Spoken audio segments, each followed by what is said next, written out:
महाराष्ट्रातील लोकप्रिय मराठी वाहिनी न्यूज वन महाराष्ट्र। आपण प्रस्ताविकातून मांडलेली एकूण सगळ्या गोष्टी सकळांची येते आहे अधिकार किंवा सगळ्यांचंच व्हावं या भले यासाठीचा आपला निर्णय हा कौतुकास्पद आहे। खूप खूप धन्यवाद। यानंतर मी पत्रकार बंधूंचं माऊली परिवारांच्या गंगा माऊली परिवारांच्या वतीने मनापासून स्वागत सर्व पत्रकार बंधू स्थानापन्न झालेले आहेत। मी यानंतर विनंती करतो आदरणीय राहुल भैयाजी सोनवणे यांना की आपण विचार मांडावेत। आदरणीय राहुल भैयाजी सोनवणे साहेब।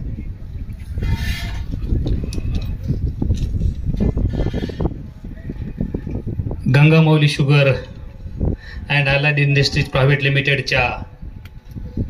द्वितीय गळीत हंगाम शुभारंभ प्रसंगी उपस्थित असलेले हरिभक्तपरायण प्रकाश महाराज बोधले, या कार्यक्रमाच्या अध्यक्षा राज्यसभेच्या खासदार जम्मू काश्मीरच्या प्रभारी आमच्या नेते आदरणीय खासदार रजनीताई पाटील मॅडम, या कार्यक्रमासाठी आवर्जून उपस्थित असलेले या राज्याचे माजी मंत्री आदरणीय अशोकरावजी पाटील साहेब, ज्यांच्या मार्गदर्शनाखाली हा गंगामाऊली शुगर चालतो असे आदरणीय गंगामाऊलीचे चेअरमन लक्ष्मणरावजी मोरे साहेब, या कार्यक्रमासाठी आवर्जून उपस्थित असलेले बीड जिल्हा राष्ट्रवादी काँग्रेसचे जिल्ह्याचे अध्यक्ष आदरणीय राजेश्वरआबा चव्हाण, या कार्यक्रमासाठी आवर्जून उपस्थित असलेले आमचे नेते आदरणीय आदित्यदादा पाटील, देविका भाभी, या कार्यक्रमासाठी आवर्जून उपस्थित असलेले किरण भैया पाटील साहेब, बीड जिल्हा काँग्रेस कमिटीचे अध्यक्ष आदरणीय राजेसाहेबजी देशमुख साहेब, हरिभक्त परायण उद्धव बापू आपेगावकर, पद्मश्री विखे पाटील सहकारी साखर कारखान्याचे माजी चेअरमन आदरणीय इके बाप्पा, आत्ताच ज्यांनी उत्कृष्ट प्रास्ताविक केला असे प्रवीण भैया मोरे, त्यानंतर आदरणीय वनरंग पाटील साहेब, आमचे मित्र गोविंदरावजी देशमुख साहेब, बाबा लोमटे साहेब, कोपले साहेब, आमचे विखे पाटीलचे चेअरमन आदरणीय नवनाथ बापू, उपवाईस चेअरमन बाबाराजे देशमुख, प्रकाश शेठ, अमित भैया पाटील, ॲडव्होकेट आमचे होळकर साहेब, वसंतबा मोरे, या कारखान्याचे MD आदरणीय मुजावर साहेब, त्यांचा सर्व स्टाफ, विखे पाटील कारखाने सर्व संचालक आणि परिसरातून उपस्थित असलेल्या बंधू आणि भगिनींनो, आज या दिमागदार सोहळ्यामध्ये अत्यंत असा आनंद वाटतोय की मागच्या वर्षी आपण गंगामाऊलीच्या रूपानं या विखे पाटील कारखान्याचं एक नवं रूप आपल्याला आदरणीय खासदार रजनीताई पाटील असतील, अशोक पाटील साहेब असतील, मोरे साहेब असतील, यांच्या मार्गदर्शनाखाली पाहायला मिळालं। आणि मागच्या वर्षी आताच प्रवीण भाईंनी सांगितल्याप्रमाणे पहिल्याच वर्षी 2500चा 5000 करून या साखर कारखान्याने एक नामांकित असा एक उच्चांक गाठण्याचा प्रयत्न केला आणि त्याच्यामध्ये 4.5 लाखाच्या जवळ 4,36,000च्या जवळपास आपल्याला क्रशिंग करण्याचा योग या भागामध्ये आला। या भागामध्ये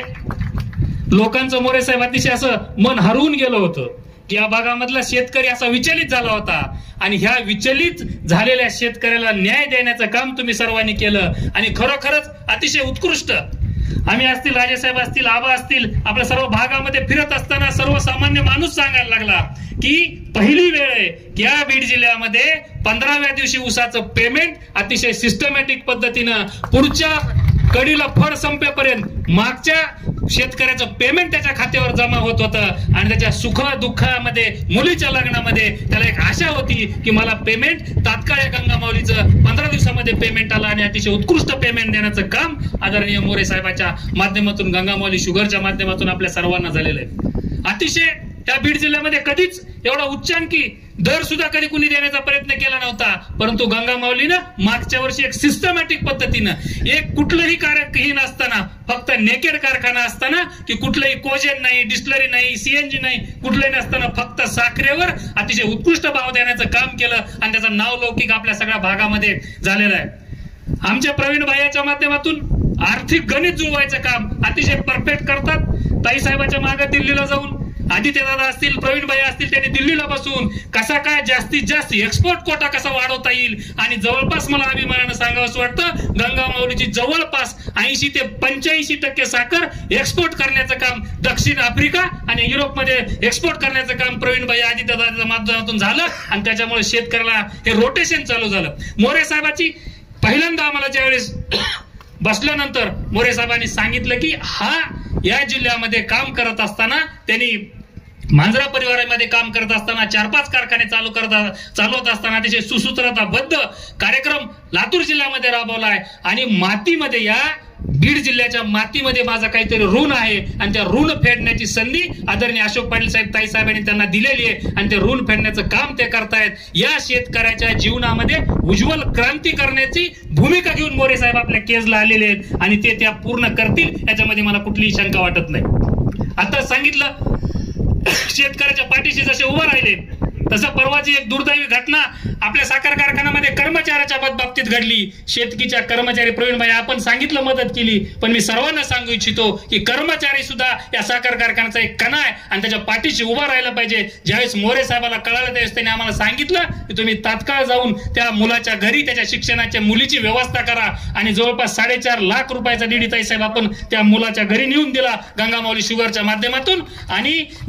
PF आणि या सगळ्या गोष्टीचा आमच्या ऑफिसला फॉलोअप करायला लावून जवळपास 7 लाख रुपयाचं PF सुद्धा त्याला मिळणार आहे. म्हणजे अडचणीमध्ये आल्यानंतर कर्मचारी असतील शेतकरी असतील याच्या पाठीशी उभा राहण्याचं काम आदरणीय मोरे साहेबांनी त्यांची टीम करताय. त्यांचं आपण खरोखर कौतुक केलं पाहिजे. आता यावर्षी मागच्या वर्षी एवढं उत्कृष्ट क्रशिंग झालं. यावर्षी थोडीशी निसर्गाची अपकृपा या मराठवाड्यावर दिसते आणि ह्याला लगेच पर्याय म्हणून परवा आम्ही बसल्यानंतर प्रवीणभाई असतील मोरे साहेब असतील यांनी एक विचार मांडला की आपण ऊसाबरोबरच आपण कुठंतरी वेगळं एक वळलं पाहिजे आणि त्याच माध्यमातून आमचे पांडुरंग पाटील साहेब स्वीट स्वर्गन जवारीच्या माध्यमातून आपण मोरे साहेबांनी सांगितलं की आपण एक पहिल्यांदा हा प्रोग्राम राबवू. त्याच्यानंतर त्याचे पॅरामीटर लावणं त्याच्यामध्ये ज्यूस कसा होतोय काय होतंय ते प्रवीण भाईचं काम आहे. परंतु या येणाऱ्या काळामध्ये सुद्धा जर आपण पांडुरंग पाटील आपलं मार्गदर्शन करणार आहेत की त्यांनी या माध्यमातून जवळपास 400 ते 500 एकराचं टार्गेट पाटील साहेब आम्ही यावर्षी आमच्या कारखान्याला द्यायचं मोरे साहेबाचा मानस आहे आणि ते झाल्यानंतर शेवटच्या महिन्यामध्ये मार्च फेब्रुवारी एंड किंवा मार्चच्या 15 मार्च पर्यंत 30 मार्च पर्यंत ते ऊसाबरोबर प्रवीण भाईच्या डोक्यामध्ये आहे की ते ऊसाबरोबर 75% ऊस आणि 25% ज्वारी याचं कॉम्बिनेशन करून त्याचा ज्यूस इथून तिथपर्यंत नेण्याचं काम करायचंय.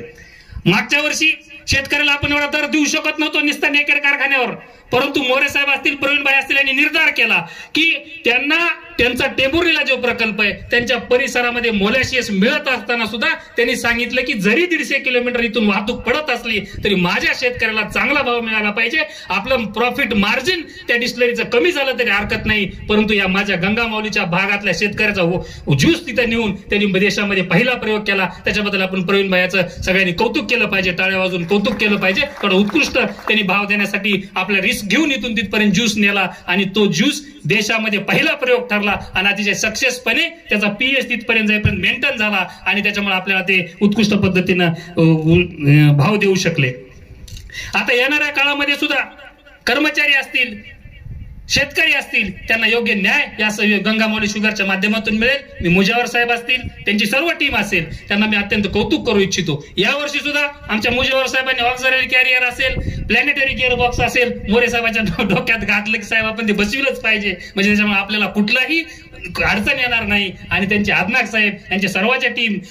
मला असं वाटतं की 6 लाखाचं क्रशिंग करायला आपल्याला काही अडचण नाही. मुजावर साहेब तुम्ही आता सगळंच उत्कृष्ट करून घेतलंय आणि 6 लाखाचं क्रशिंग झालं तर आपलं एक चांगला रेशो मेंटेन होईल आणि दुष्काळावर सुद्धा मात करण्यासाठी मोरे साहेब त्यांची सगळी टीम सज्ज आहे. बघा आता ज्वारीचा विषय आला त्याच्यानंतर पुढचा आला म्हणजे हळूहळू या भागामध्ये एक वेगळी क्रांती करण्याचं काम मोरे साहेबांनी त्यांचे सगळं परिवार करतील आणि गंगामाऊली परिवार करेल हेच आपल्याला आज सांगावंसं वाटतं. आणि शेतकऱ्याची आर्थिक सुबत्ता हेच उद्दिष्ट घेऊन गंगामाऊली परिवार इथं आलाय आणि आपल्या भागातील शेतकऱ्यांचं कष्टकऱ्यांचं चीज झाल्याशिवाय राहणार नाही एवढंच आजच्या प्रसंगी बोलतो आणि थांबतो. जय हिंद जय महाराष्ट्र.